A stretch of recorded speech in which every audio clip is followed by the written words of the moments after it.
The broadcast is now starting. All attendees are in listen-only mode.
Hi all,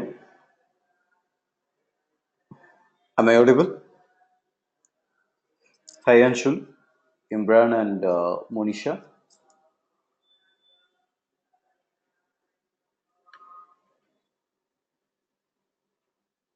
Hey folks, am I audible? Can you reply on the chat please? Hi Imran, hi Monisha. Yes, thanks Anshul. Yep, thanks for responding. So this is Feroz here, Abdul Rasheed Feroz Khan, and I'll be the trainer for the upcoming modules which we have it here. Okay.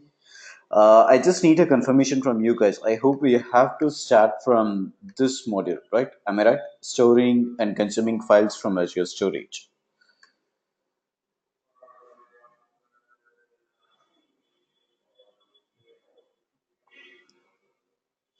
Yes. Okay. Thanks, Anshul. Thanks for the update. So we will start with this module. We'll be working both with the hands-on part and the theoretical discussions as well. I'll also give time to work for you guys. You can also do the hands-on. Okay. And before going to this, do you have any questions on the previous topics, whatever it has been covered? Probably on the compute part, on SQL, table storage, all these things.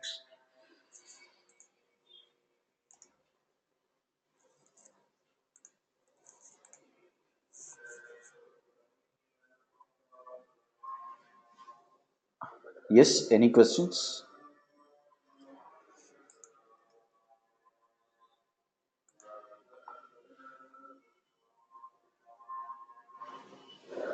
Okay. I will assume that there's no question as such. Okay.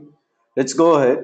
I will start working on the storing and consuming files from Azure Storage. Okay. So I'll be going up with the topics and I will stop in between asking for any questions if you have. You can shoot your questions on the chat panel, or if you want me to put you on unmute status, I can also do that. Okay.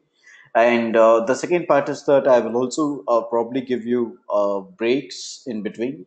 Probably let's say a break by the moment of 9:45. Okay, we will have a short 15 minutes break. And once after completing the topics of whatever we have, I will also give you times to perform the hands-on. Okay, so that will be the way of execution that we'll be following. And if I'm going too fast or if you're not able to follow me, you can just raise your hands, which you have the option over there. And I will help you if at all if you're not able to follow. Okay.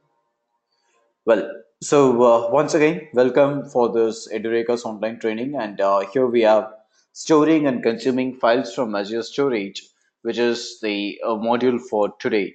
Okay. So by this module, we'll be speaking about the blobs. So in Azure Storage, you have something called blobs. Okay, your binary large object.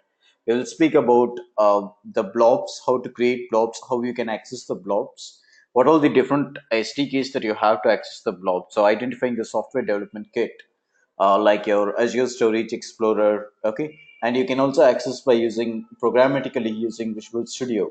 So you can create containers, you can put your objects inside your containers, okay, inside your storage accounts, and you can also access it using the namespaces and the NuGet packages which we have. For example, let's say Windows Azure Storage, which is a NuGet package, and you will give the namespaces using the Microsoft Windows Azure, okay, or Windows Azure Storage Blobs. You need to represent those things. So you can use the namespaces for identifying it.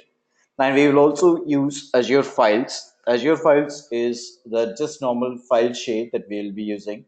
It will be using an SMB protocol where you can share the files between the on-premise machine and the cloud machine, or let's say even between the cloud virtual machines. Okay, so that's another part which we'll be using. And finally, we'll be working with uploading and migrating the data. So you can store the data, you can upload it, and you can migrate it. Okay, so that's the fourth part which we are going to work across. Let's go ahead. We will start speaking about the Azure Storage account. Okay, the Azure Storage account by normal it comes up with four slots, as like four parts, as blobs, files, tables, and queues. So the blob is where you represent your binary large object. You're going to put up all your unstructured data. Let's say it could be your images, it could be JPG, PNG, it could be your documents, it can be text, it can be the .docx, okay, it can be even a media file like MP3 or MP4, okay, and it can contain Even databases like let's say for example a SQL database or a NoSQL database, any sort of things. You can even put up a log over there. You can take a backup file. Okay, so all these things can be stored on the blobs. So you will be having blobs, and inside blobs you will put up a container, where in the container you're going to again upload all your unstructured data. So that's why we go up with a storage account which contains container. The container also comes up with representing the images, where you can put up the images on the Azure Container Registry, okay, all those things. And then next you have tables. The tables is where you have the entities. The entities, probably we can represent it as name, the email, photo ID, all these things, okay. So the tables is like a table storage, the normal table storage which we have in Azure, and the tables can be used for CRUD operations like read, update, create, okay, delete, all these things. And the data is like you can push as much as the data format which is supported. You can use the any data type which has been supported over here, and you're going to pay for as much as the data you're going to push in. So that's tables. And then you have something called queue. Queue is for messaging. Messaging is that, let's say, for example, you need to speak within the cloud applications. Okay, you need to compress the file, or you need to download the image, you need to resize the image which has been uploaded. So in those cases, we will be using queue. Okay, I hope you guys know something called service bus queue, right? Probably this is not service bus queue, it is queue which is a minimal version of the service bus queue. And then finally, we have something called files. Files will have directories. You can share files. You can share the files between the on-premise machines and the cloud machines. And this can help you to put up files using SMB protocol. Okay, so it will be like a directory. It will be like a Dropbox, what you can see it on your local machine, right? In your My Computer, you can find Dropbox, you can find Google Drive, you can put it over there, and it gets synced on the cloud automatically. So that's how it works.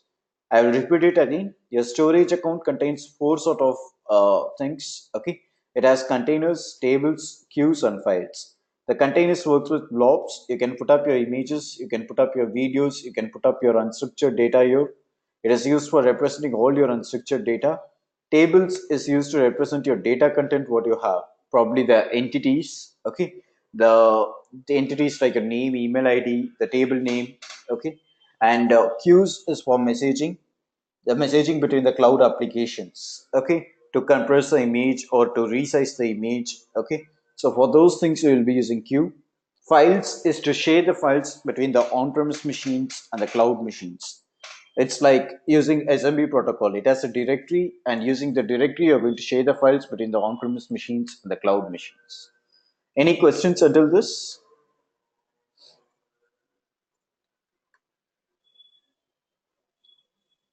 Anshul, Imran, and Monisha, any questions until this?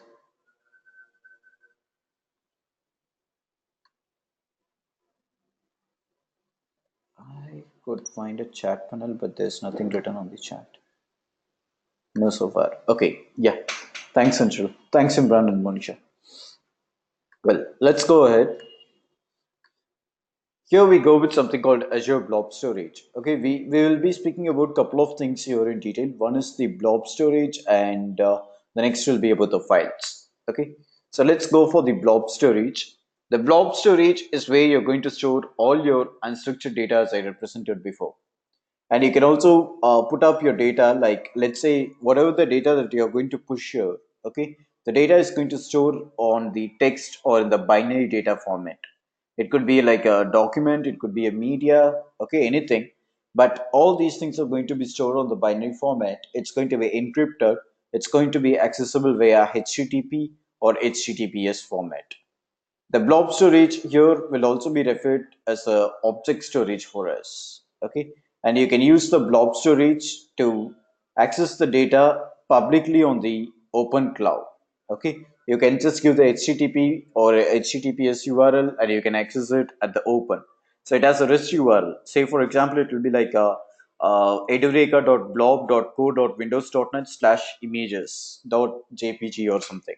Okay, and you can set the privacy, either it's like publicly available or you can put it on a private one. You can also access it via the storage account keys. or using the SAS tokens, all these things. We can use the blob storage commonly to upload the images, okay, to store the files, which will be for the distributed access of environment. You can stream the videos, you can stream the audios, you can store the data for backup, disaster recovery, backup and restore processing. You can store data for analysis by an on-premise machine or by using any sort of Azure hosted service machine. So for these things, you can use the blob storage. The blob storage consists of three types of things. Okay, one is a blob, the another one is a page blob, and finally comes the append blob. The blob is where you're going to store all your unstructured data, and the same for the append blob, but for the append operations that you're going to perform. And the page will be for the page like VHD file, the OS data disk that you're going to take. Okay, for those things we'll be using page blobs. Let's speak about this thing, this three types in detail, because it has something called blocks. Each and every data that you're going to push will be available on blocks. Okay, and the storage account, as you can see here, it is set as the account name is Edureka Storage, and inside Edureka Storage you will be having containers. The containers can be pictures, or the containers name can be movies. And inside pictures you have the structured data as only images will be available inside pictures container. And inside movies you will be having only the movie files. The next comes the blob service components. The blob service components are three things, which you can see here. The storage account, container, and blobs, right? The storage account is just the normal storage account. It can be a general purpose one. The general purpose one will be having all the three types. I will just represent it over here so that it will be helpful for you.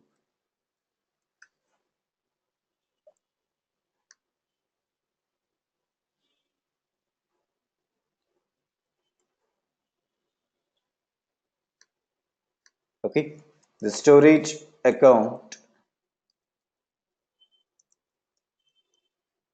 comes up with three types. Okay, three components. Sorry, storage account comes up with three components. It's probably blobs, containers. Okay, I mean storage accounts, containers, and the storage accounts. So three components are there. The storage account is the first. Okay, where again this splits into two things, two components. Okay, one as general purpose. You have V1 and V2 here. Okay, it is V1 and V2, and next comes just the normal blob storage, only blob storage. I can call it like this, only blob storage. Okay, this can hold the blob storage account alone, which is specialized for storing the objects or for the files, for the blobs, all these things. Next comes containers. Container provides a group of blobs. Okay, you can call the collection of blobs as containers, and an account can contain any number of containers that you're going to put it across. You can create containers. Okay, either by using PowerShell or by using Visual Studio or even directly on the Azure portal. The next comes blobs.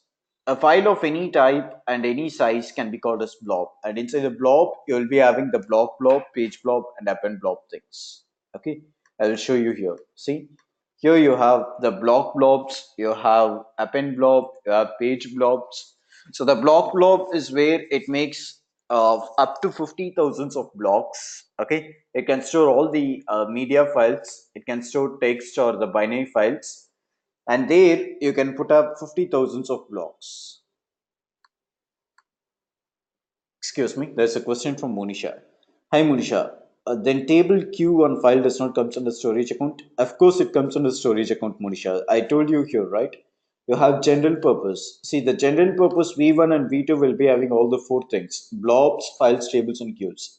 But this only blob storage will be having just the blob. Okay, it will not give you access for tables, files, and queues.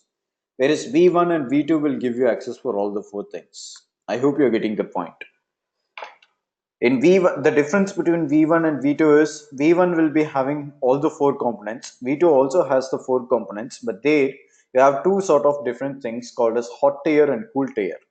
Hot tier is for the data which is frequently accessed, and cool tier is for the data which consists of infrequent access. Okay, so that's the difference. I hope you can make sense, right, Monisha?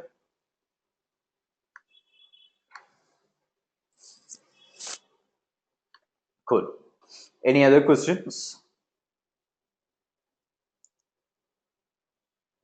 Okay, fine. Right, here we go. The blobs, the blobs can make up to 50,000 blocks, okay? And it has a maximum of 4.75 TB, the size, okay? And next comes the append blobs. The append blobs is similar to the block blobs. It also makes 50,000 blocks, which will be 4 MB each. But in block blobs, it's and like 100 MB each, okay? And at the max, it can contain 195 GB. Page blobs is where it can be up to 1 TB in size. Okay, it's like maximum of 1 TB in size. It can perform both the read and write operations. The Azure virtual machines here will be using page blobs where you can use the OS and the data disk for it. So there we go with the blob storage. And here is the steps which we are going to work across, okay, for the blob storage implementation. Let me go ahead performing the demo. So the first thing I'm going to do is I'll work from the Azure portal where I'm going to create a storage account. Let's go to the Azure portal now. So I'll go with portal.azure.com and let's sign in with the account.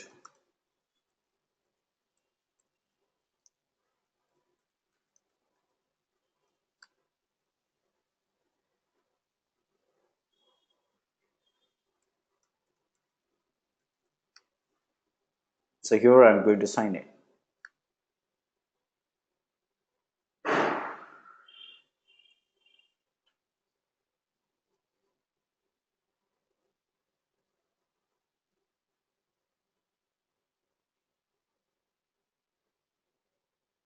And there goes my Azure portal. Now, here in this Azure portal, I'm using a Mac machine here.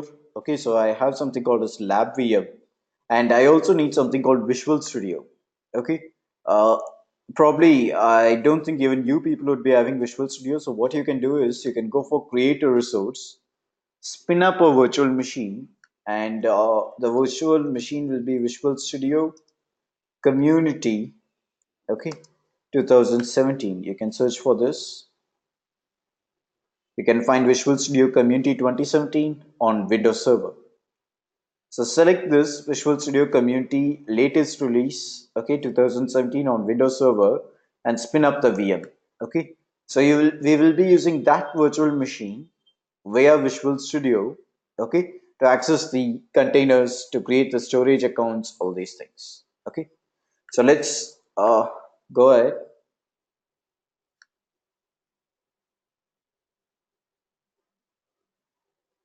Hi Anshul, how the different environments are maintained like IT or UAT and how the configuration is deployed from IT and UAT.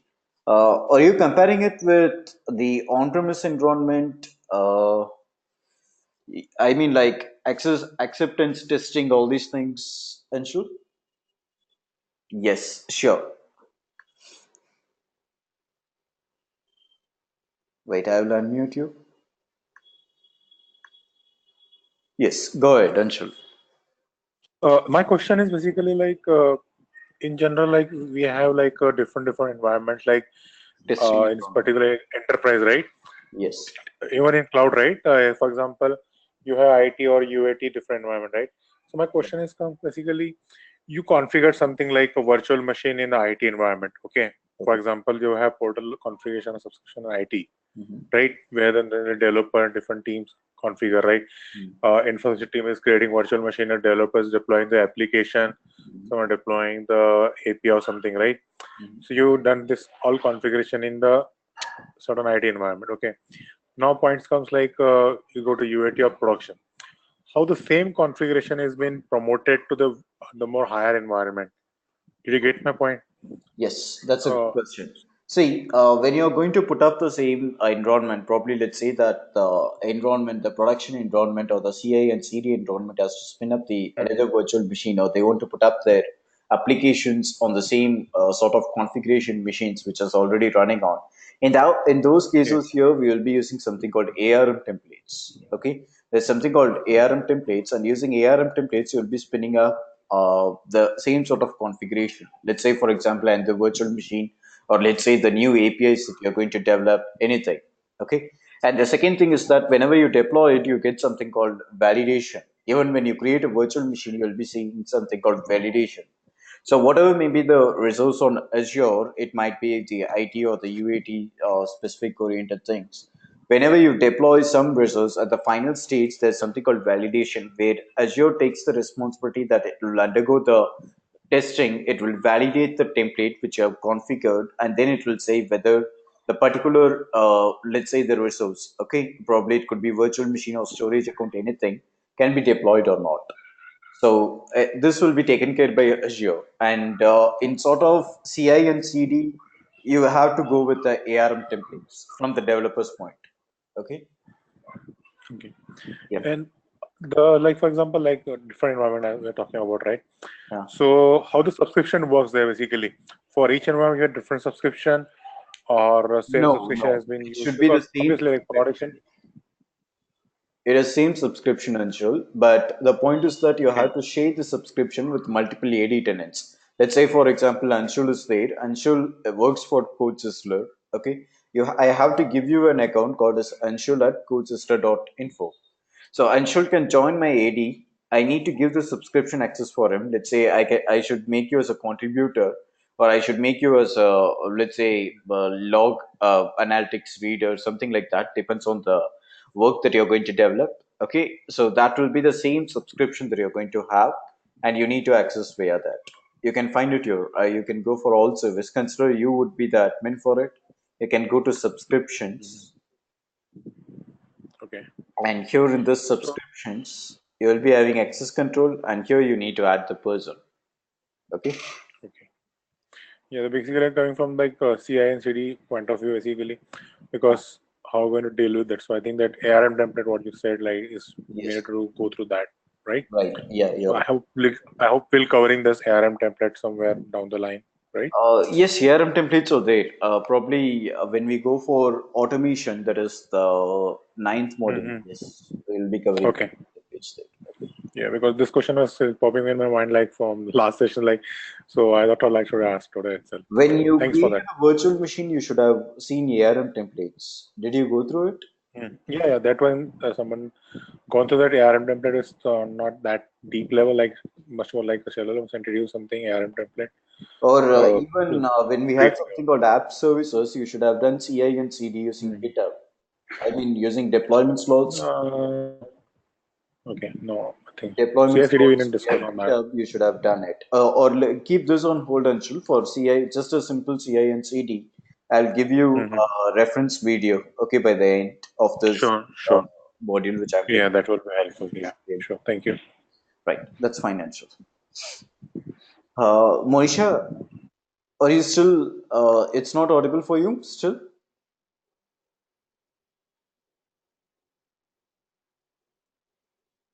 Monisha, are you there? Okay, cool. Just check for the internet from your side, Monisha. Here it's all good. Okay, if something goes down, I'll be getting an alert here. As of now, it's all good over here.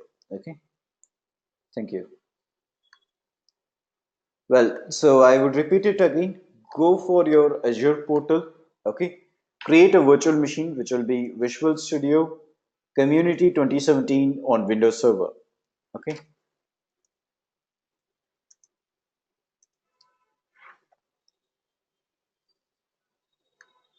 so select this machine, click on Create.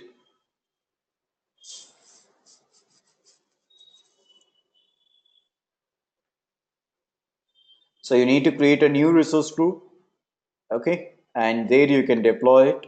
Give the name for the VM. I'm not going to deploy it. I already have this, so I'm not going to deploy it. Probably you can do this. Okay, give the name, give the region as Southeast Asia. Availability options, you can leave it as none. Size, go for D2 V3 itself. Okay, you need a better size as we are going to work. Username, give it as demo user. I'll just represent it here, demo user, and password as demo at the rate pass123. Okay, that's a username and password that you need to give. Select allowed ports and use RDP3389 for connectivity. Okay, and go for disks. You need to attach disk. Okay, go for networking. Again, allow RDP 3389. Click on review plus create and create it. Are you clear? Any questions? So the first step is you need to create this machine, okay, where you will be having Visual Studio on it. Once after you create the machine, you can find the machine as this. Okay, I've given the name as lab VM. I have a public IP address, all these things. I just need a better size, so I'll go for size. I'll increase the size alone here. I'll go for DS2 V3, resizing the machine.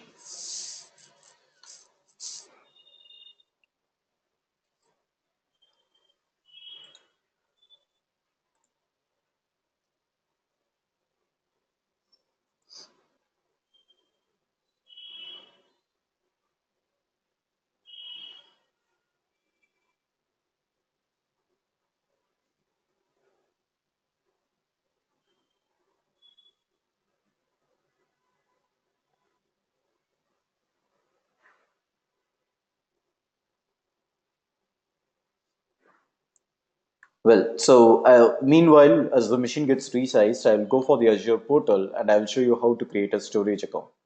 So you can go for create a resource, and in storage, you can find storage account. Yeah, this blobs, files, tables, and queues. So select this, okay, storage account, and give the storage account name here. I'll create a new resource group. I'll name this resource group as Edureka resource group. Let's click on OK, and I'll give the storage account name. So the storage account name is Edureka storage.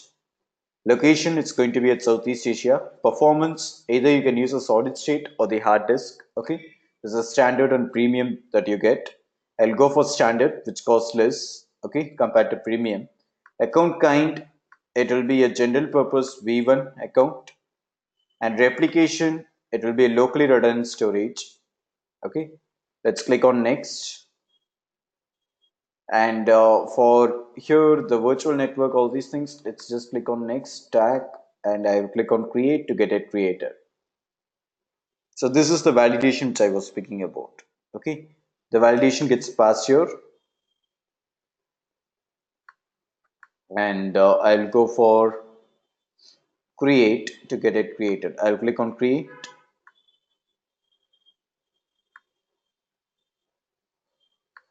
How the configuration is mapped to actual hardware. And should the configuration will be mapped? See, it's like a disk. Okay, it's like actual disk that is hardware, right? So the data center consists of data racks separately, which consists of solid state drive, and the other separately called the hard disk drive. To attach it, you can, once after you create a disk, you can find it. Okay, you can go to a virtual machine, you can find it on the disks. Okay, either you can attach it or you can detach it. Okay. No, it's not about the processor. The processor, all these things are by default. Okay, there's no difference between V1, V2, all these things. The processors are going to be common that Azure is going to come up with. There's no sort of individual processors over here. Okay, so it's getting created here.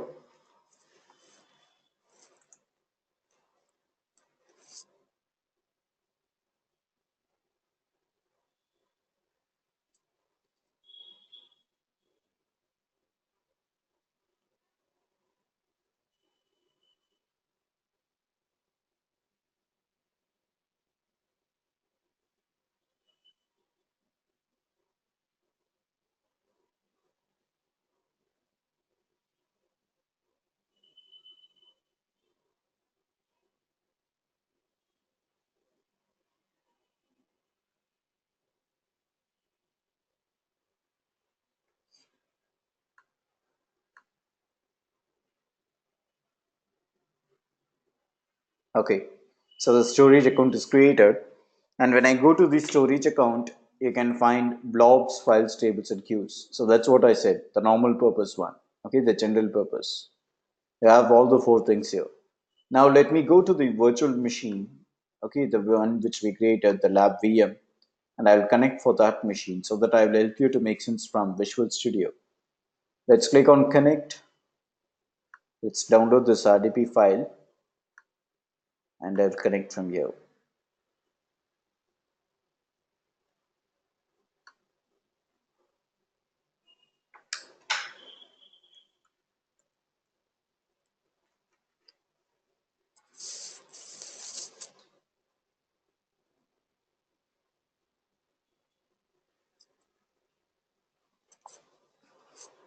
So there we go. I will open this Visual Studio.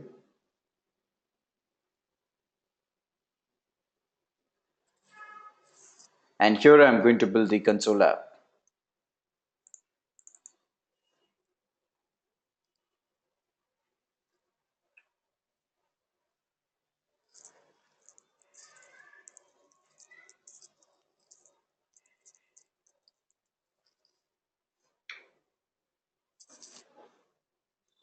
So here is my Visual Studio, which has been loaded.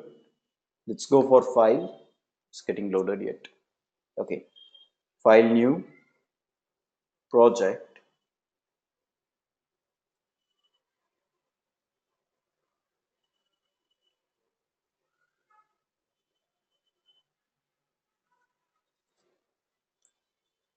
And I'll create a console app from here.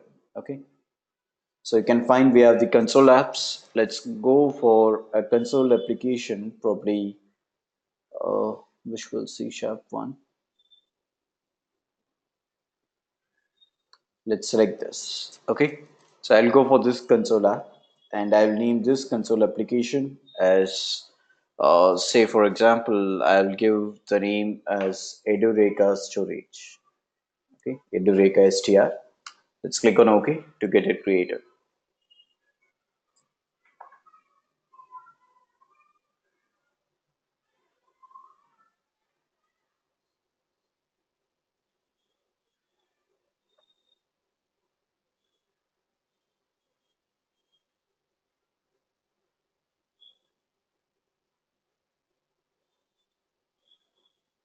Okay, once after this gets created, I'll right click here. Let's go for manage NuGet packages. I hope you guys remember we were speaking about the NuGet packages. And here I should add the NuGet package. So let's go for browse. I'll select Windows Azure Storage. And let's install this.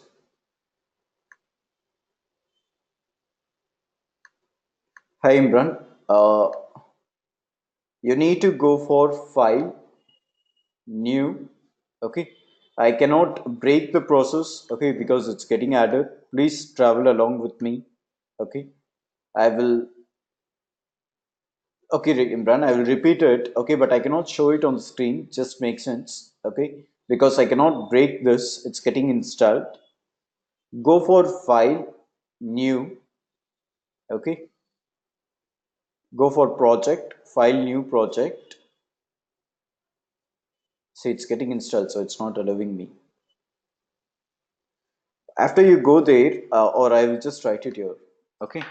Go for File, New Project, and in Visual C Sharp,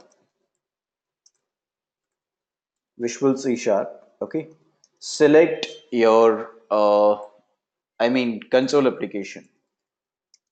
Okay, you're going to select console app here. Name the app. Okay, once after you name it, right click on your solution file on your solution explorer and go for manage NuGet packages. And there you need to add Windows. You can search for Windows Azure Storage and you can add it.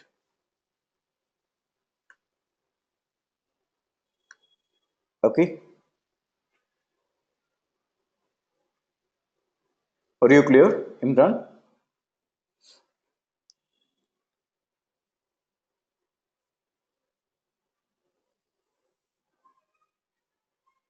Imran, are you there?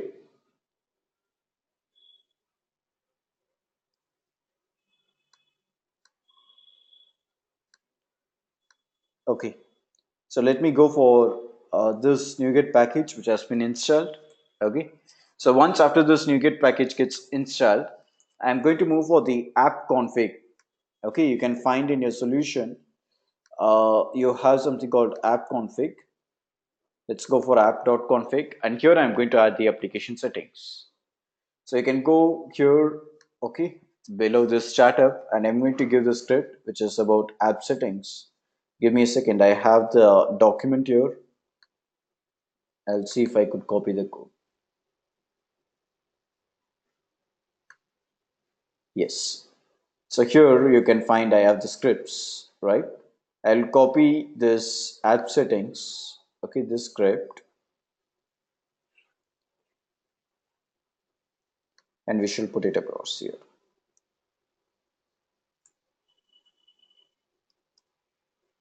So I have given the app settings, okay. You have the name, account name. You have to give the storage account name here, and you have to give the account key to access it, okay. So remove these two things. You need to represent these two things there. So I'll go to the storage account, the account which we created. You can find in resource groups. We have created a storage account in Edureka resource group. The storage account access keys. We have the storage account name. Let's copy this name, account name, and I'll put it here.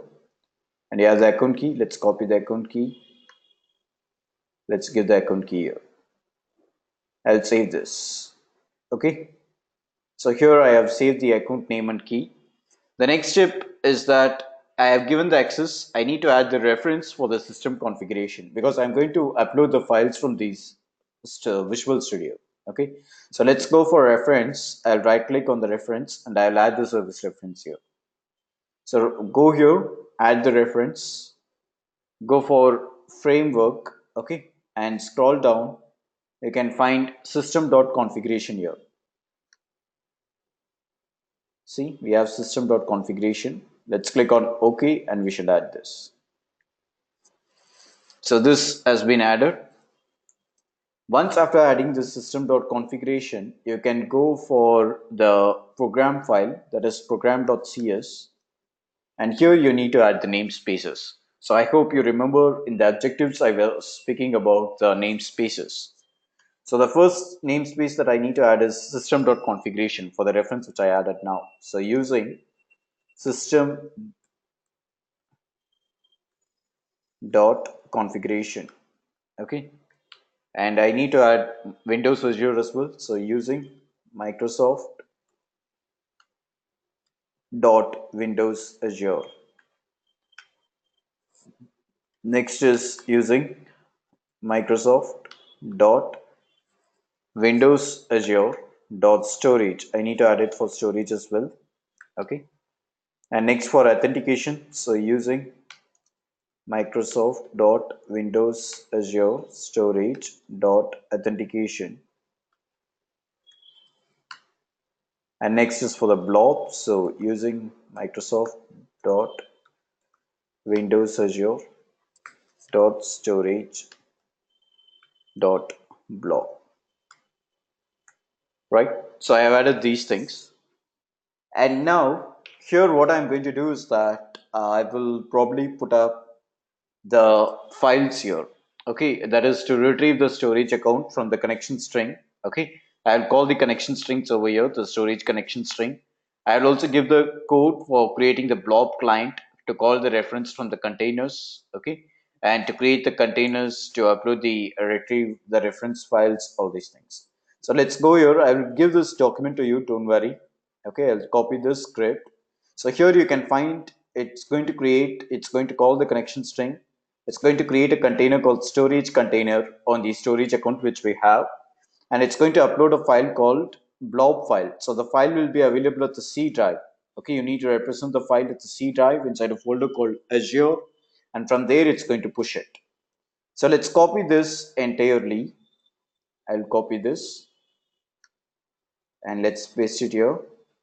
Okay, it's here now. And yes, now let's go ahead. Let's save this file and I'll run it. Are you clear, guys? Any questions? So it's going to upload a file called blob file. So I'll go to C drive on my machine. I'll create a folder called Azure, and there I'll create a new folder, new file, text file called as blobfile.txt. Okay, so this will be blob file, and inside blob file I'll say this is a demo blob file. I'll save this and let's run it across.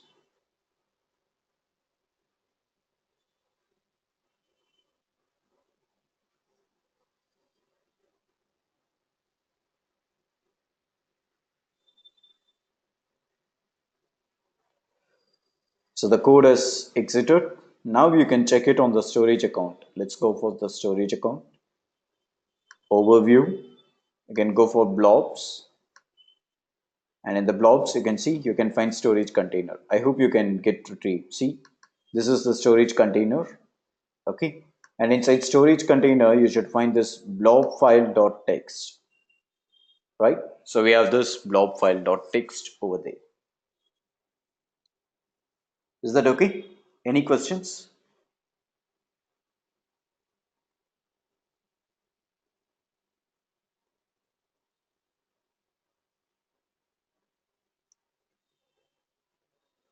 I hope we are all connected.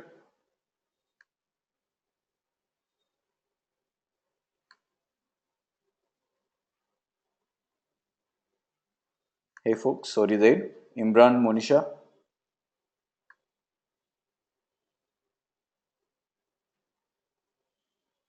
Yes, cool. Are you all clear till this? So we have done two demo. One is creating a storage account from the Azure portal.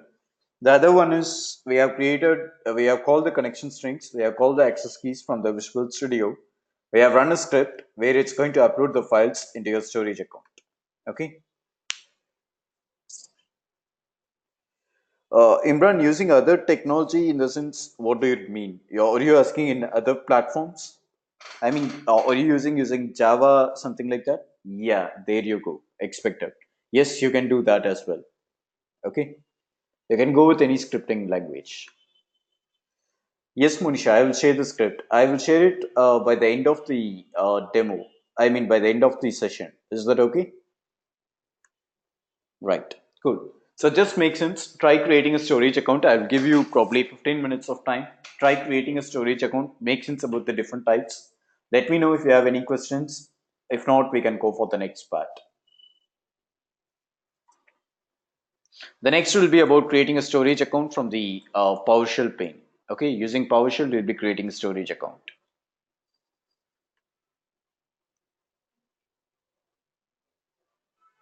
Yes, Imran, I have prepared that document for you guys only. Okay, so I will share that document also. I'll share.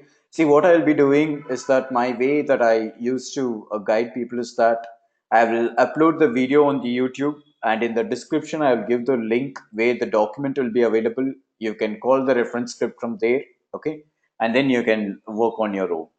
If you have any questions, you can write it to me either on the mail or you can even write it on Twitter. Okay, I have my company guys. Okay, even they can revert back if you have any questions. So it will be like a community support for you. Don't worry. Okay,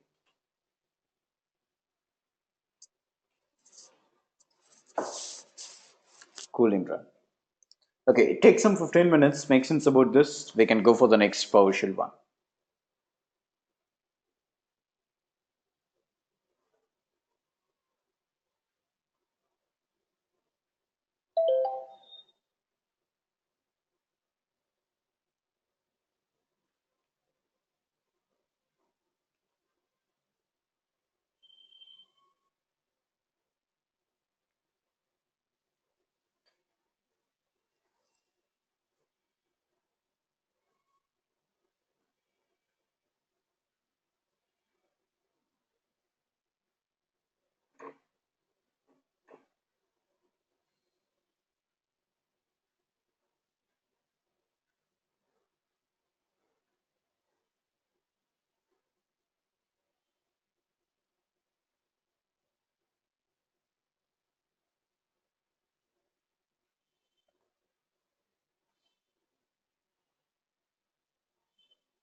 Hi Imran. Yes, I do have the past recordings. Okay. Probably I will share you by the end of this module. Is that okay for you, Imran?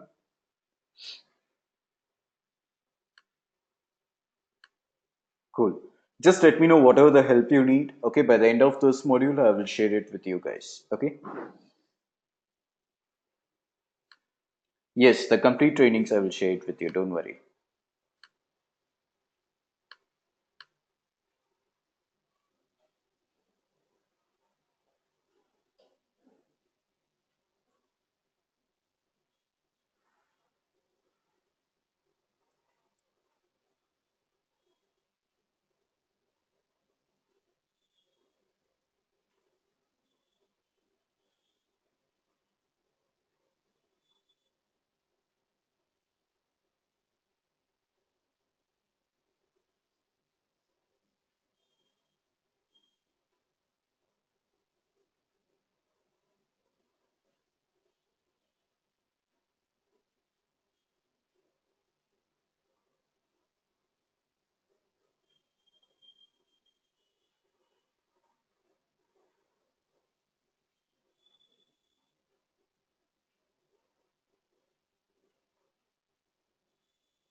Are we good to go?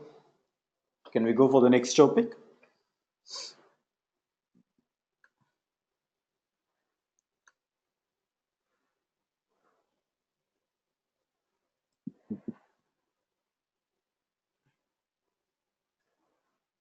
Hey folks, are you there?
Okay. Thanks, Anshul. Thanks for the update. So let's go ahead. I will be working on the PowerShell for the same. So here we go with the PowerShell.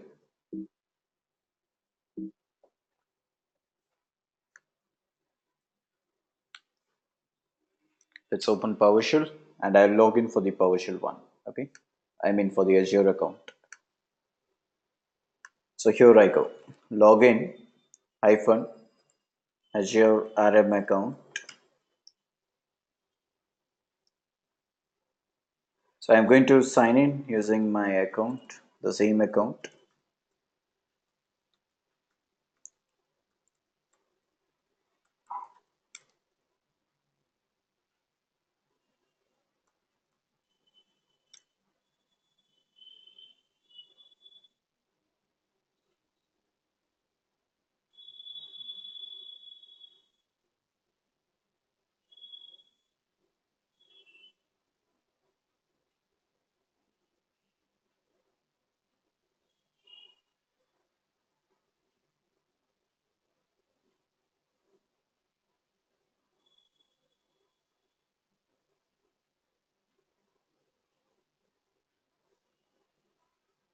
Yes, so here I have logged in. Now the very first step I need to do is that I have to create a resource group. Okay, so what I will do here is I'll create a resource group called as new hyphen Azure RM resource group hyphen name, and the resource group name is Edureka 533 new resource group. Okay, and location I will put it at South India. So here I have created the new resource group. The next step is I'm going to create a storage account. So the command is new hyphen Azure Resource Manager storage account.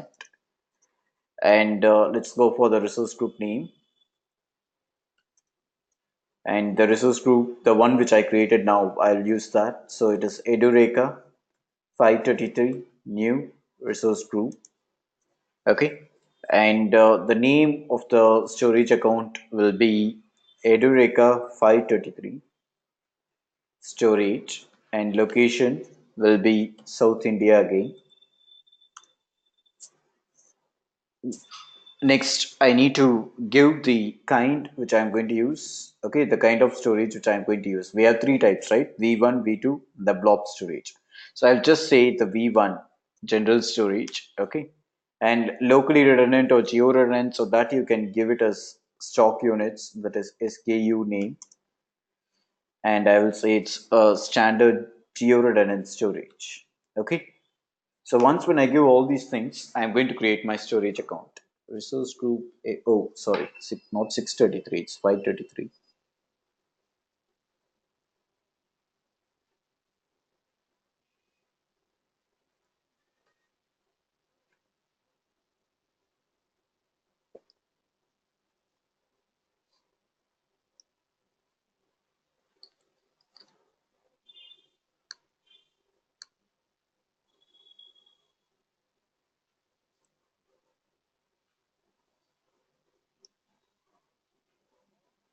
Well, so there we go, right? You have your storage account which has been created. Okay, and inside your storage account you can also create containers. Okay, there you created a container called storage container, right? Here you can also create a container, and for that you need to put up a context. So what I will do here is I will just go for resource group name.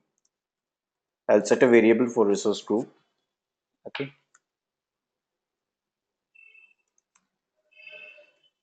I'll name it as Edureka 523 new resource group. I'll give it like this. And for the storage account, I'll call the storage account which we created.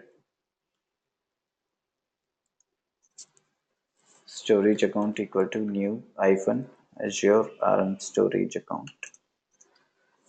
It's going to be on the resource group named the variable. So it's resource, sorry, not the captcha, resource group. So it's asking for the name. I'll give the name as new sample container. And yes, this will be standard locally redundant. And location will be South India.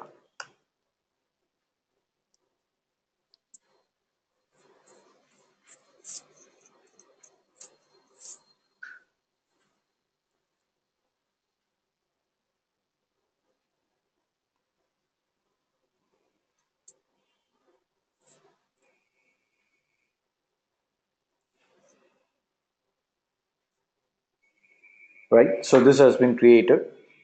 Now see the only the variables have been assigned. Okay. The next variable I need to assign, as I said, I need to put up a context. So let's say context equal to context will be storage account dot context. Okay, so let's call storage account dot, it will be context.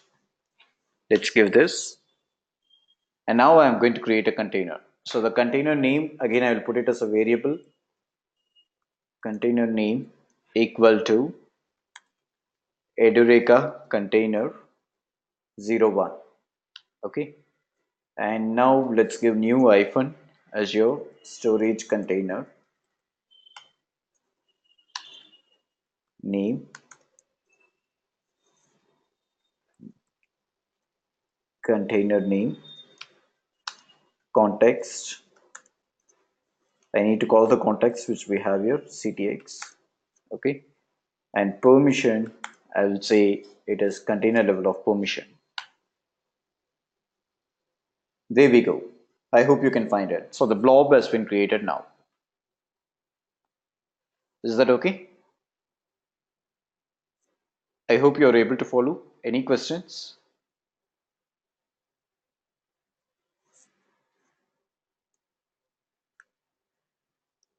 Cool. So let's just quickly go to the Azure Explorer storage account. Okay. So this resource group was, let's refresh this, Edureka 533 new, and you have this new sample container, the storage account which we created. Okay, and this is the old one which we created, Edu 533 storage. Okay, now let's go for this new sample container, and there inside blobs you should find Edu container 01. So that's the blob which we created on this demo. Okay, new sample container, and inside that we have this Edu container 01. Well, so you guys can try with this demo. Okay, do you need the script or you're good to go with the PowerShell scripts?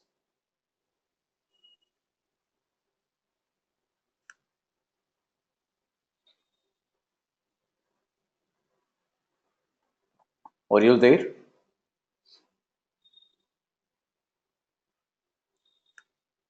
Anshul, Imran, and Monisha. I hope you're able to follow me, right?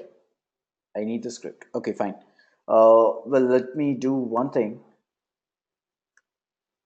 Imran, I was asking about if you need the script or you can write it on your own. Well, let me do one thing. I'll just quickly write these things. File, save as.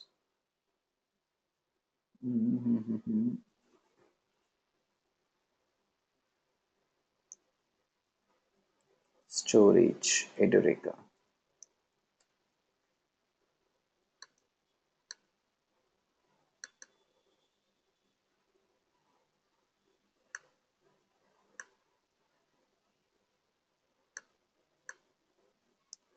Anshul, it's like a mixed crowd of audience, so I need to give the scripts. Okay, give me a second. I'll just put it on the sticky notes here. You guys can take a note of it. Okay, let me put it here.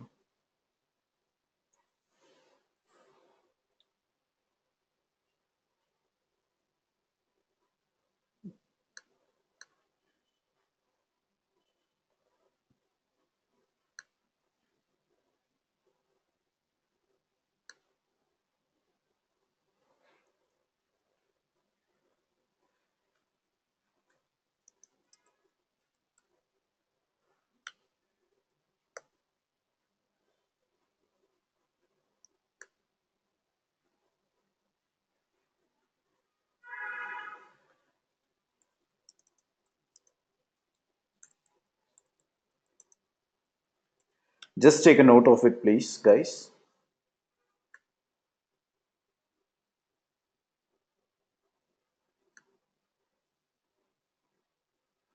Imran, PowerShell, it's like a CLI.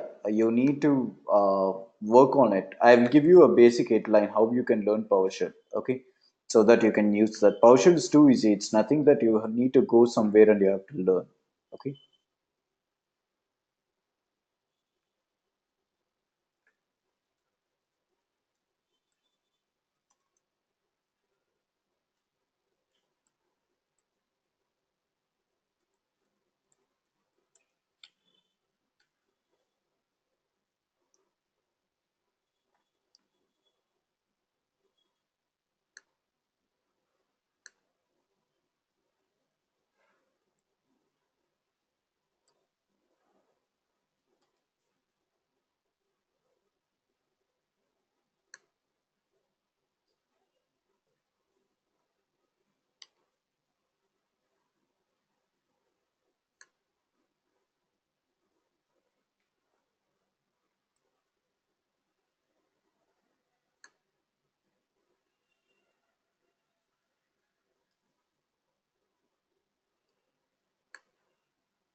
Yes, Monisha, sure. Uh, give me, I mean, like at the end of this module, I will let you know. Okay. Learning PowerShell is like you need to know four things. If you know the four sort of basic stuff commands, then PowerShell is nothing. Okay. It's like too easy. Okay. Take a note from here. Okay. I've given the scripts here. Try with this. Okay. Run PowerShell now. Run it immediately. Try creating storage account using these commands. Then we can go for the next one.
Shall we go for the next?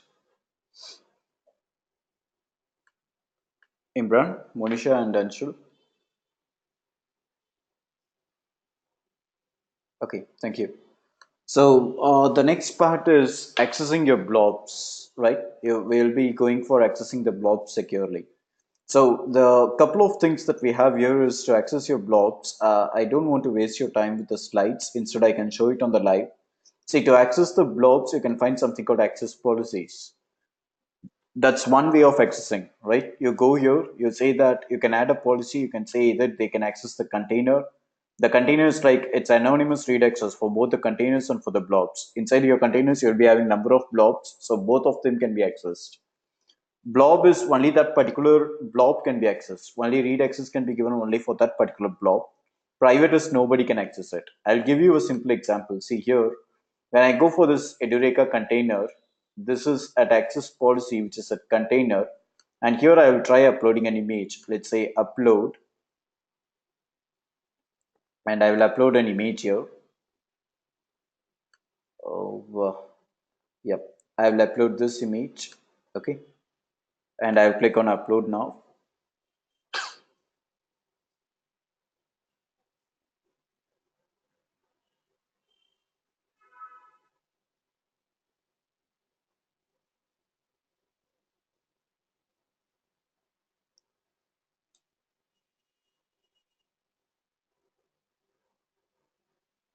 Right. So once after this gets uploaded, see, even before uploading, you can go for advanced and you can say either it's going to be a blob, page blob, or append blob. And you can set the block size, the splits it's going to make. Now, this is the image which I have uploaded. And when I click on this image, I can find URL here, right? I'll copy this URL. I'll open a new tab and I will paste it here. Okay. It's public, right? It's container level of access. So you can find the image here. That's the REST URL. Okay, so here you have it is. I will just copy this. I will put it on Notepad and I will show you. See, it is. I hope it's visible, right? Yep. It comes up with new sample container. That's a storage account name .blob.co.windows.net slash container name, which is edu container01, and this is the image which we have uploaded. There we go. Are you clear, guys? So that's like a public level of access which you're going to give. The other way that you can work is that let's close this. See, I can just quickly go here for the storage level of access. So you go behind here, you can find access keys. This access keys will give you the access for all the four components, that is your blobs, files, tables, and queues. Yes, Monisha, you can also make it as private. I will just quickly go here, go to the overview, select the blobs, select the container, and you have this image. I will go for more. Do we have it here?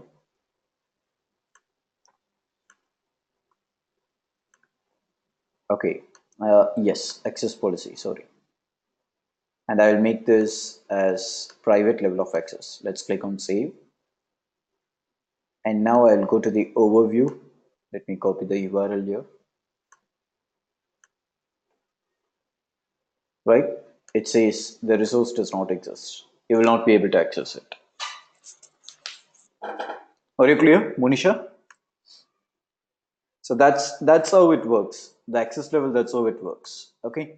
Now let me go here, the access which I was speaking on storage account level. So to access is a void, you can go for access keys and it can give you access for blobs, files, tables, and views. Okay. So that's a storage account name. You have key 1, key 2 here. The next added sort of security that you get it here is shared access signature. So we call it as SAS tokens in short. The SAS is a URL that generates a restricted access, the rights that you're going to give for the Azure storage.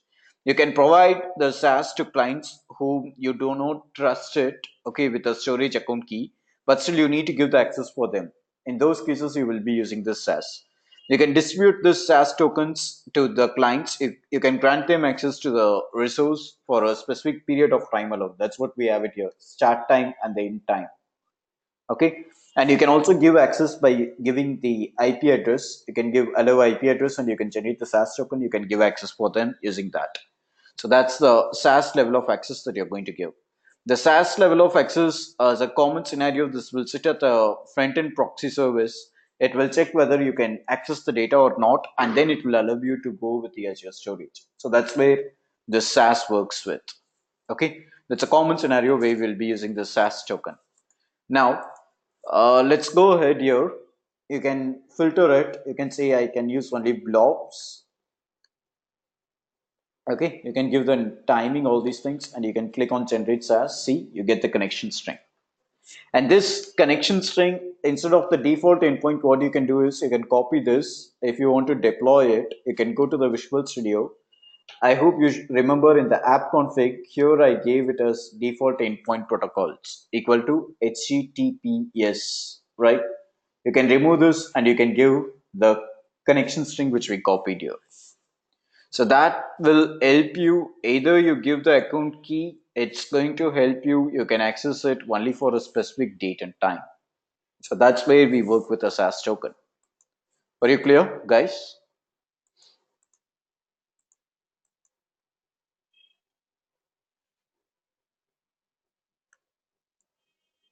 Yeah, cool. Now, the next part that we have here is something called Azure CDN. Okay, the CDN is where we call it as Azure Content Delivery Network. You can scroll down here, you should find CDN. See, Azure CDN. So this CDN is used to provide high access, high availability for the data.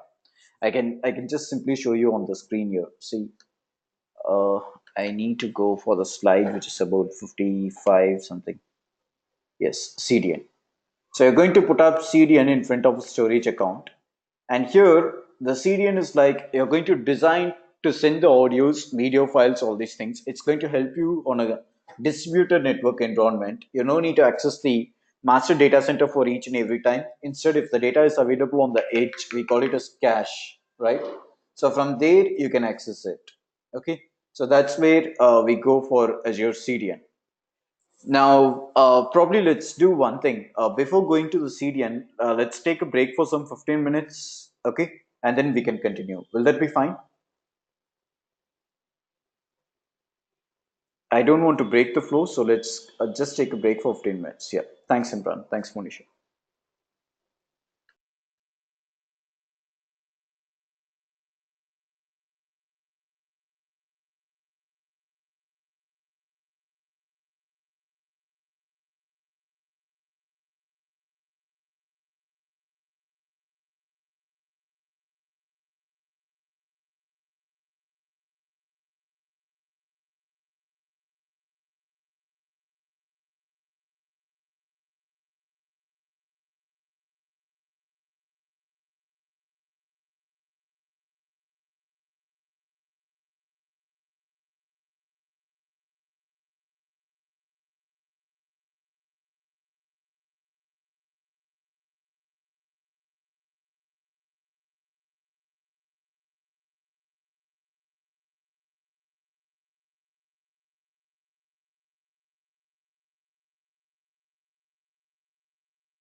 Hi team, shall we start?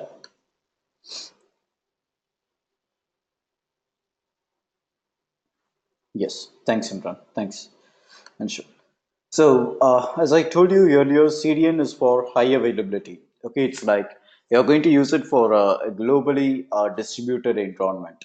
You don't need to reach the master data center for each and every time asking whether the data is available or not, like that. Okay, it probably takes a lot many time. Consider you're at India and your data is there at somewhere in Southeast Asia, or it's going to be at South Central US. Okay, what these data center guys will be doing is that they'll be having something called CDNs. They have something called edge locations. Probably you can take the YouTube videos that goes on trending, or the Facebook, right? You have the trending status, the hashtags, right? In Twitter, all these things. So these things will be available on the edge locations. So for India, there will be a few hashtags which goes on trending, okay? And they will be on the edge locations where you no need to reach the master data center. Even in case of failover, you can get the data from the CDN itself. So there we use this content delivery network. Content delivery network, in other way, we call it as edge service. You can find it here, right? The end user, let's call the Edureka user, when he hits for the data, he checks in the edge location, that is, we call it as POP, that is point of presence. If the data is not available on the edge location, then the data is called from the origin and the data is stored on the edge user, and the Edureka user is going to consume the data. Now, when the user 2 or user 3 is going to hit for the same data, the request is not going to be routed for the origin. Instead, the data will be called from the edge location itself and the data will be survived for the end customer. So that's actually where we are going to use your point of presence, that's your edge locations. Okay, that's how the CDN works. Now, the CDN is outsourced. Okay, this business of CDN was previously outsourced for Akamai and for Verizon. Whereas now Microsoft has their own data centers, that is their own edge locations, and that we call it as point of presence. Okay. So what you can do here is that, let's say, for example, you can go for blob services. See, these are all blobs, right? Let's consider Edureka 533 storage. I'll go for this blob and I'll create a container here, a public container. I'll name it as public files.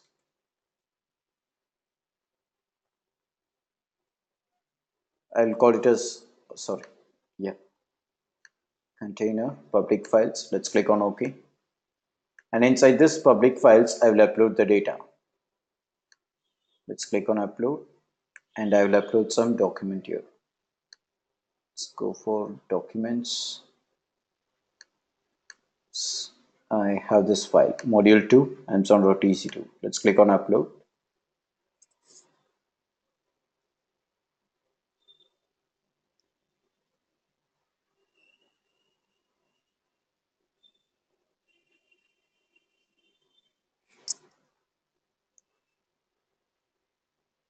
Well, so there we go. And once after this gets uploaded, I will go for CDN. You can find CDN here, Azure CDN. You can go for adding a CDN. So let's create a new CDN. I'll give the name for CDN as Edureka. Okay. Pricing tier, you can find it has been outsourced, as I told you earlier, Verizon and Akamai, and you to have the Microsoft one. Okay. So let's go for the Microsoft one, and let's give the edge name as Edureka cdn.azure.edge.net. Okay, and here you're going to give the origin host name. So the origin host name or Microsoft is costly. I'll go for Akamai. Okay, so I have added this, and origin host name is the one where it has been located. Okay, and the origin path, let's first create this.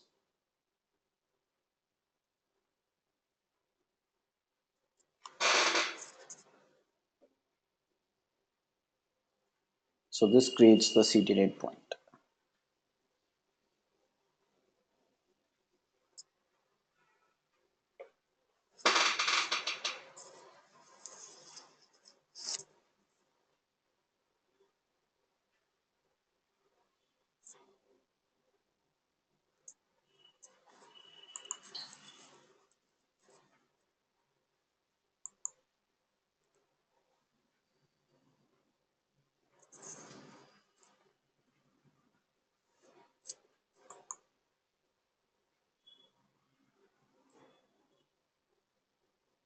Okay, this should take some time. Let's wait for it. Okay, so once after it gets created, you can find a end URL. Okay, and using that URL as well, you can access the data. So that's where CDN goes. So normally we'll be using this to send audio, video. Okay, that is like it has huge bandwidth, and for those things we'll be using CDN. I hope you're able to follow, right, guys?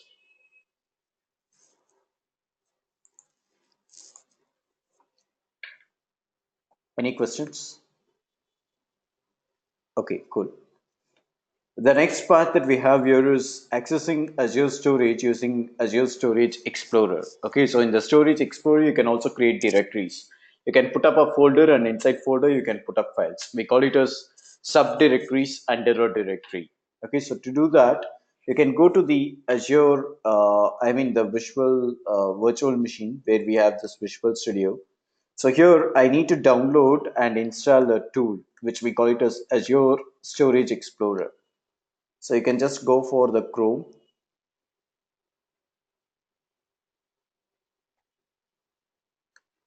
and here let's go for probably it is storageexplorer.com.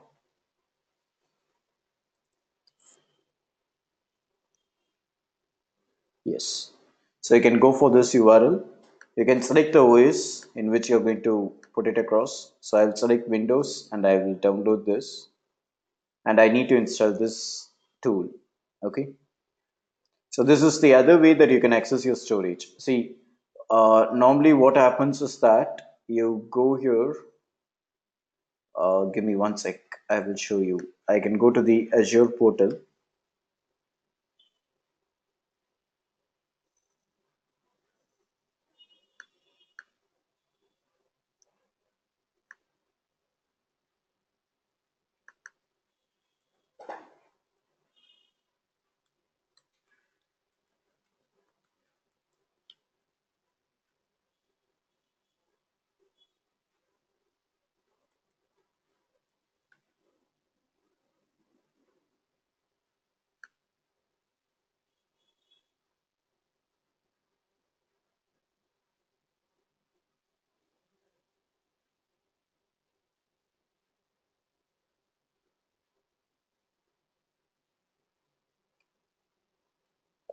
Here, I will go for the storage accounts. So it could be any storage. Okay, you can find it here. See the new sample container. I'll go here, and when I try to access it, it says open in Explorer. So you should have this tool to access it. Okay, so that's what we are doing here. We have downloaded this, and I've installed this tool.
Let's wait for this installation.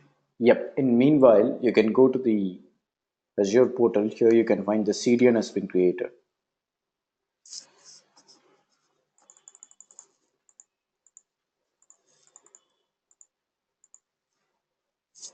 So here in this CDN, you can also make it as custom domains.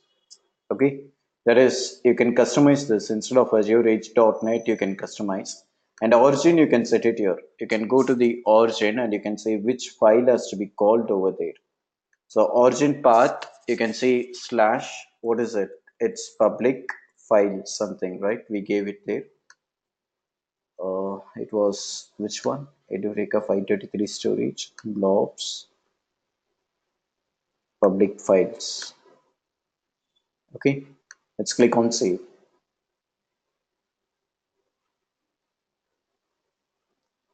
So this origin settings gets updated and you have the port also opened up here. Let it get saved.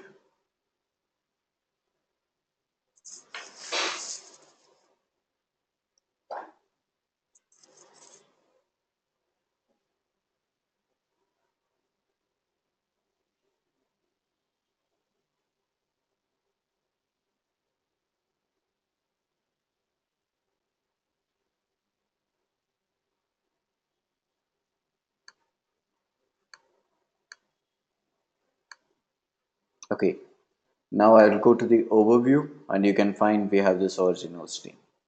So let's click on this .NET, this URL. So the access level was not given as open. Okay, so it says the resources not exist. If you're changing the access level, then you can see that the data would be available over there. Okay, so that's how the CDN works. You can route it. See the origin host name and the other stuff is there. Okay, so this is available on WestUS. Well, let's go for this part. I have finished installing this.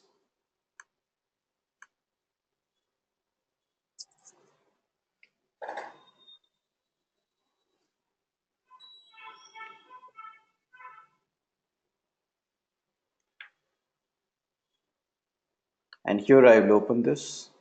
I need to sign in. Either I can sign in with access key or with my Azure account details.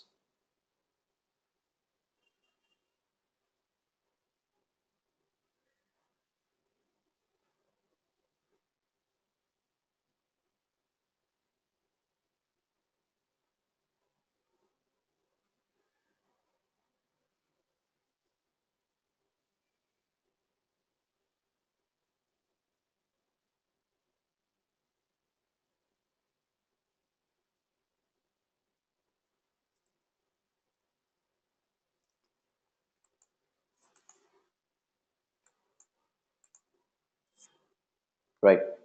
So here I will sign in with the account. So my account here is okay. I don't have any of these things. Let's remove.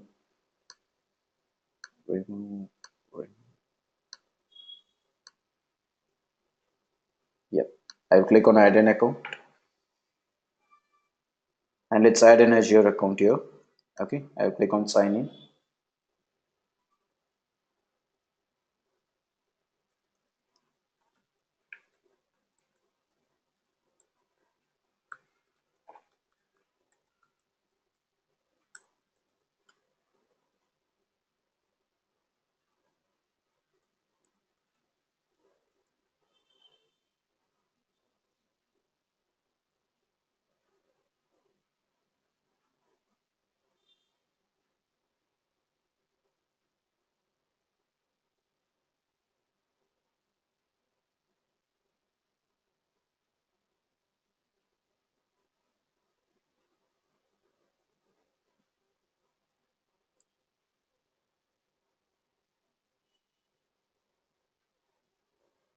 After this gets signed in, you can find the storage account where you can create directories and you can create subdirectories inside that.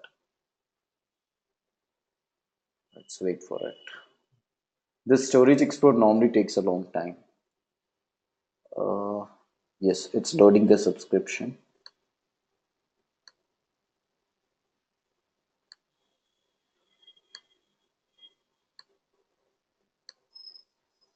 Yep. So I'm supposed to go here.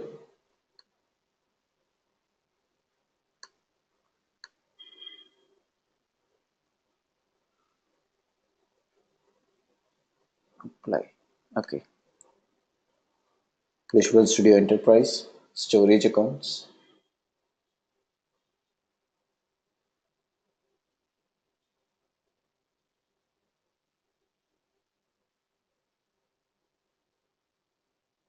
And here you can find, see inside this I have the blobs. Okay, I created a file called as public files. I can put it here. As I told you earlier, you can put it as a new folder, that is the hierarchy, right? A directory named as slides, and inside the slides I can upload the files. I can upload files, I can upload folders, anything. Okay, you can put it as blob, page blob, append blob all over here. Are you clear, guys? So this is how you set the parent hierarchy. Okay, you come for the public files, and inside that you have the slides folder. There you will add the things. And the other way of accessing, let's say, for example, the access keys, all these things, right? You can go for here. See, I will select this, and you can copy the URL. Okay, you can just say copy URL and you can copy it. You can create snapshot. Okay, you can click on more, you can refresh this, and if you're selecting containers, you would be having the download option. Okay, so all these things can be given over here. Actions, you can find actions, what sort of actions you can take it for the course. Okay, right, all these things. Any questions on this storage explorer part?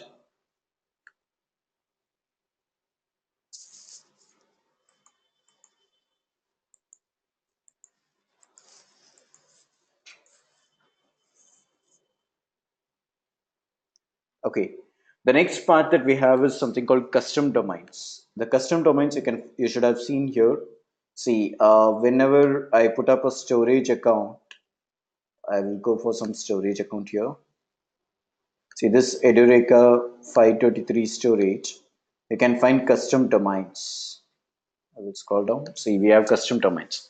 So you can create a CNAME record. There are two ways that you can do. You can either create a CNAME record with your DNS provider, and you can map it. So for example, this for example, you're going to have edu533 storage.blob.co.windows.net. That I can simply make it as edureka.com, right?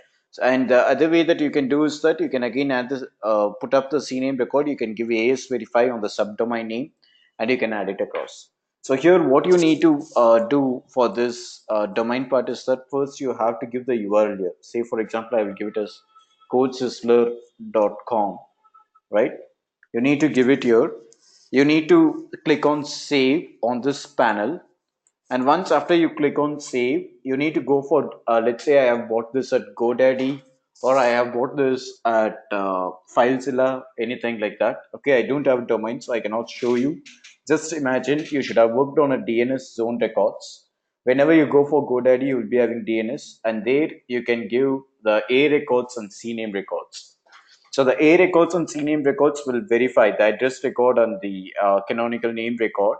It will check with the IP address, and if it gets matched, then each and every time, for example, let's say this CodeSizzler dot Azure websites dot net, right? This is a URL, and this also reflects for the same. Sorry, CodeSizzler dot in.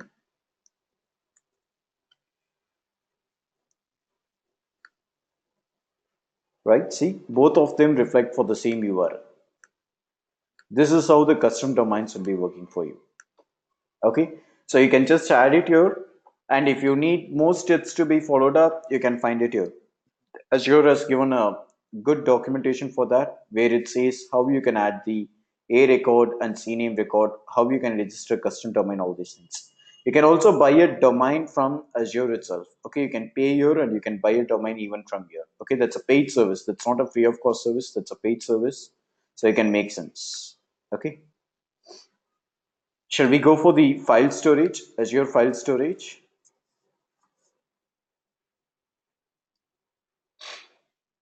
Yes. So the next part that we have here is something called as Azure File Storage. The file storage is like, we will also discuss about queues. I hope in the previous module some trainers should have covered about the tables. Okay. And I will be speaking about queues in the next topic. Now I will be covering files alone. Okay. So the files is where you're going to put up all your shared access. Okay, it's like you're going to keep the files between the SMB protocol where you can share the files between the on-premise machines and the cloud machines. I can show you some good explanations. See, this speaks about CDN, and after CDN, you should be having this directories, custom domains. Yes, here we go. You have Azure file storage. So the file storage is where you're going to give the files between the on-premise and the cloud machines. You can even make it as read only or read and write only. Okay, and any number of application components can read the data from the files. Let's say you need to upload some application forms, you need to upload some data, you need to upload some photos, right? So in those cases, you can put it on the machine where the application is running. Let's say your web application is running, and you can migrate the application from the on-premise towards any file share that it's relied across. Okay, so it's like it gives you both read-write functionalities. It's not much expensive. You can store, you can share the application settings, you can have the configuration files. You can also store the diagnostic data like your logs, your metrics. I mean, in a shared location where both the on-premise machine and the cloud machine can collaborate. Okay, and that comes up with the logs tools like that. You can put up directories and you can store inside that. So I'll go with the demo where I'm going to create a file share and I will upload the files inside the file share and I will show you how you can access it. Okay, so let's go for a file share. I will go to the Azure portal here and any of a storage account. Let's go for the storage account. Yes, someone asked some question. Monisha has raised the hands. Yes, Monisha.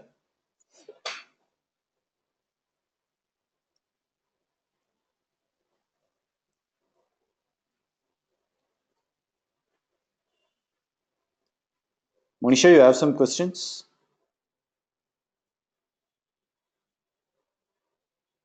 Okay, I'll go for the file share. Can you explain about Azure Functions? Monisha, Azure Function is not a part of this examination part. I mean, this certification part. Okay, that comes on architecture. Let me cover this topic. I don't want to break the flow. Maybe you can drop me a mail about Azure Functions. I can write it on a mail to you. Okay, I can brief you about Azure Functions on a mail. That should help you out. Or I can even share videos for that. Okay. Azure Functions is not for this certification track. Well, so let's go here. I'll select files.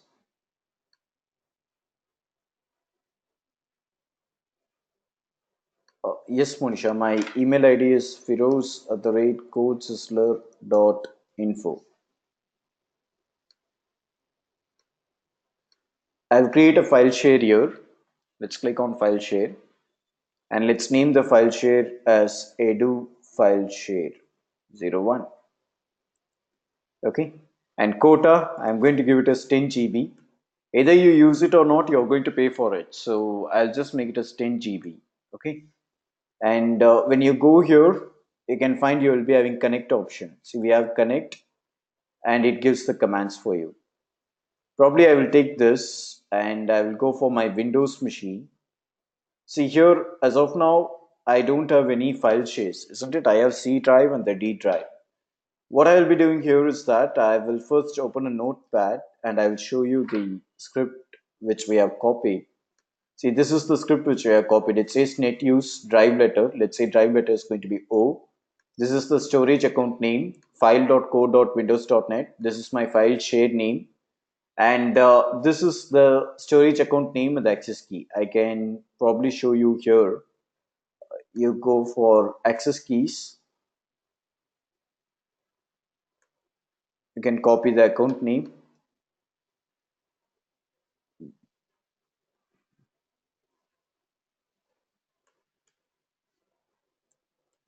See, this is my account name. Can you find this? Edu533 storage and Edu533 storage.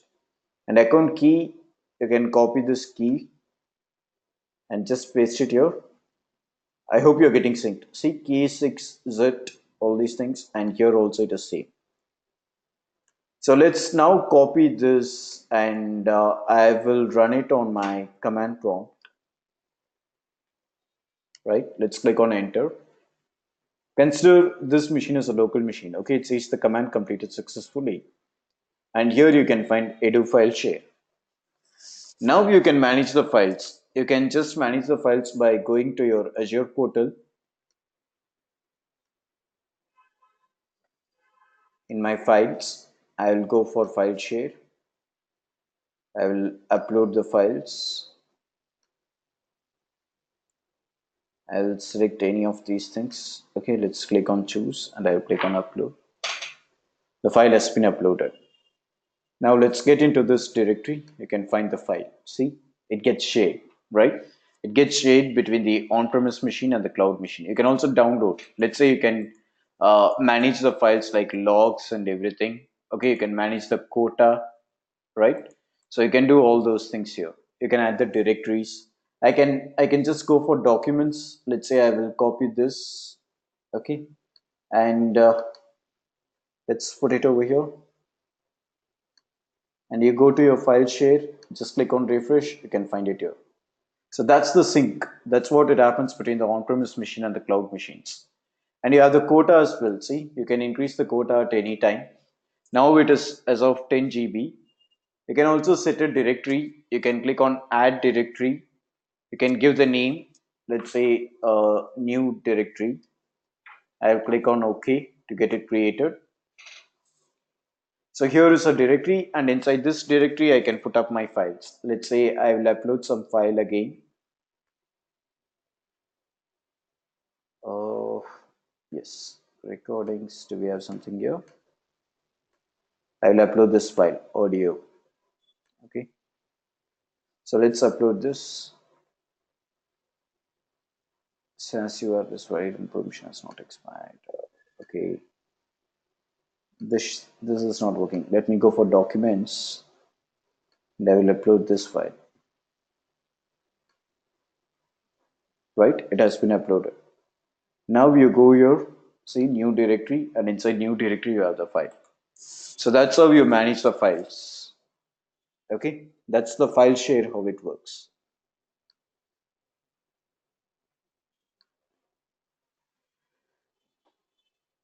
Hey Imran, sure. I'll explain once again. Go for your storage account, which you have already created, any of the storage account. Go for files and click on new file share and create a file share here. I'll name it as edu file share 02. Let's give GB quota as 10 GB. It gets created. And inside this file share, I will upload the files. Okay, you can click on upload and you can upload the files. You can select any file, you can click on choose and you can upload it. Once after you do this, click on connect and you can copy this, any of this connection strings. Go for your machine, let's say your local machine, okay, and you can run the script. You can give it here. You can run the script, and in your this PC you can find the file share will be available. Are you clear now, Imran? So when you get into this, you should find the file which was uploaded. See?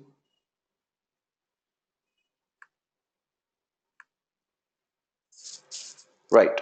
So by that we come to the end of this module. Okay. Let me know if you have any questions. You can try working with hands-on.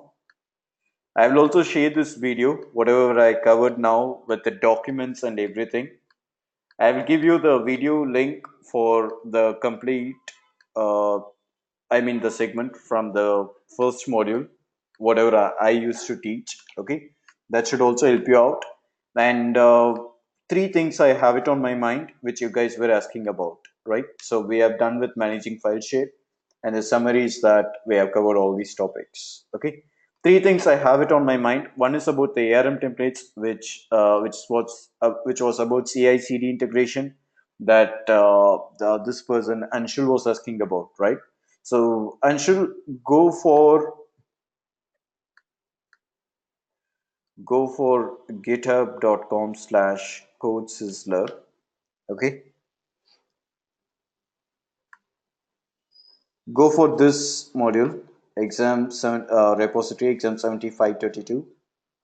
Go for app services, and here you can find GitHub Swap. This document should help you out. Azure Web Apps Deployment GitHub Swap. If you're there in GitHub, you just fork it. This should help you out. Are you clear, Anshul? Anshul, are you there? Yes. So this document should help you. Okay. And for ARM templates, you can find it here. We have Azure Resource Manager, ARM template video, ARM templates, all these things. Okay. We will cover this on the upcoming modules. Don't worry. But still, if you need, you can get it from there. I have given the scripts as well. Okay. And other person was asking about, yeah, Imran was asking, right? Imran, go for YouTube. Okay. And in YouTube, search for CodeSizzler. Okay, I again tell you it's CodeSizzler. Go for this channel, CodeSizzler, and go for playlists. You can better subscribe this, okay, because even this video I'm going to upload it over there. You can find implementing Microsoft Azure solutions. Click on this, and here you have all the list of the modules. Okay, you have all the list of the modules over here. Is that okay?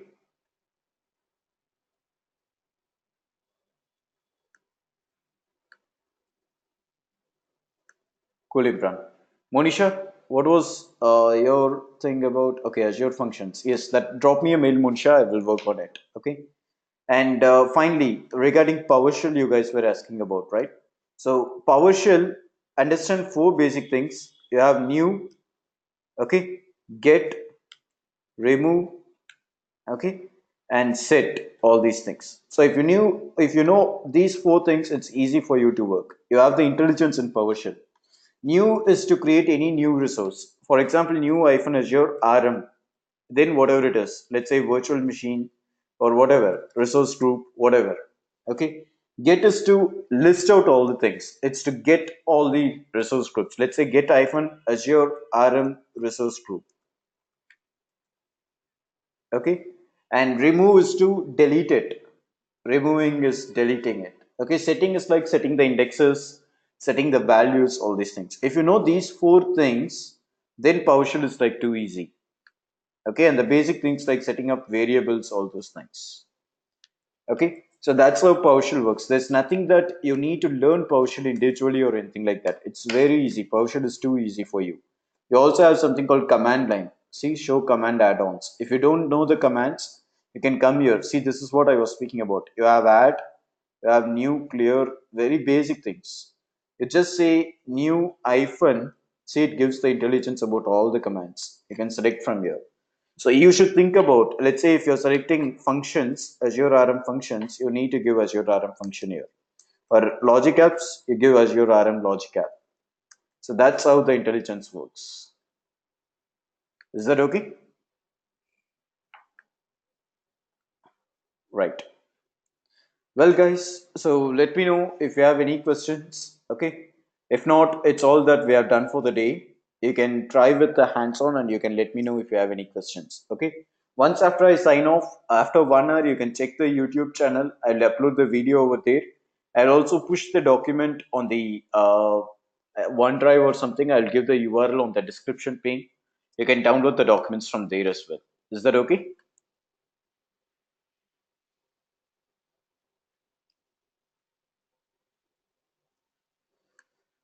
Yes, Imran. I will be the trainer for tomorrow as well. I will be for the entire things. Okay. Cool. Any other questions? That's fine, Monisha. It's my pleasure. Well, Anshul, any other questions?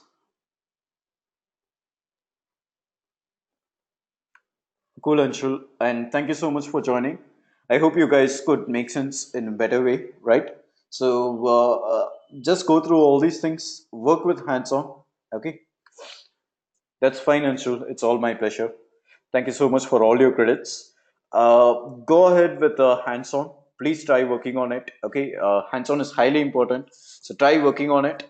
And if at all, if you have any questions or anything, do write me at any case. Okay, I will respond you hardly by 1 hour, something like that. Okay, I'll be super active by nights as per IST.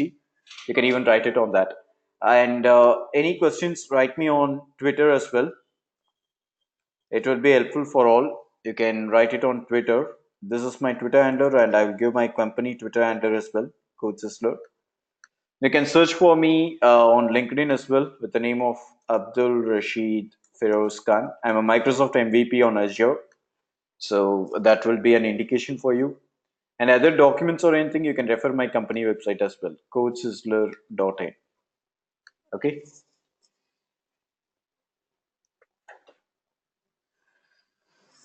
Fine. Thank you so much for your timing. If at all, if you have done something like this, then go for the cleanup process. Clean up all the things which you have created, not the virtual machine, but the other things, whatever you have created. Just do the cleanup process and then you can sign off for the day. Okay. I'll just stop this machine.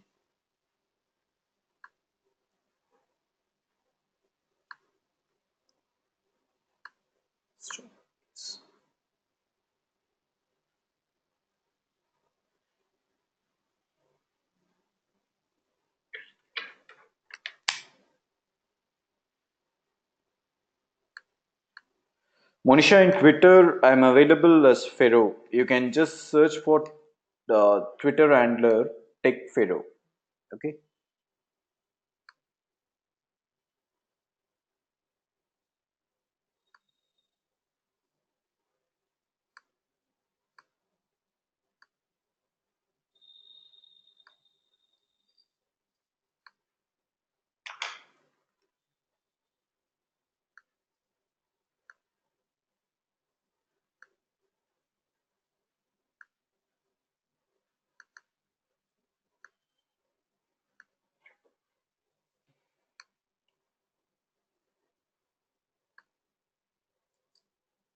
Oh, thanks for your credits, Imran.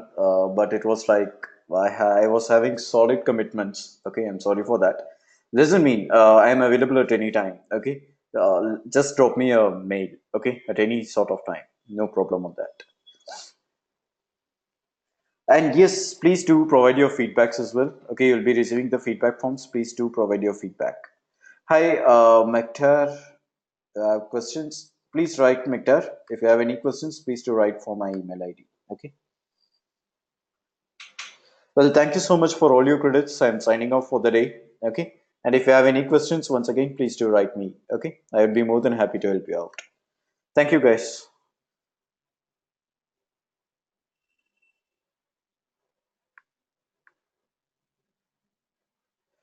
Thank you. Thank you so much, Monisha.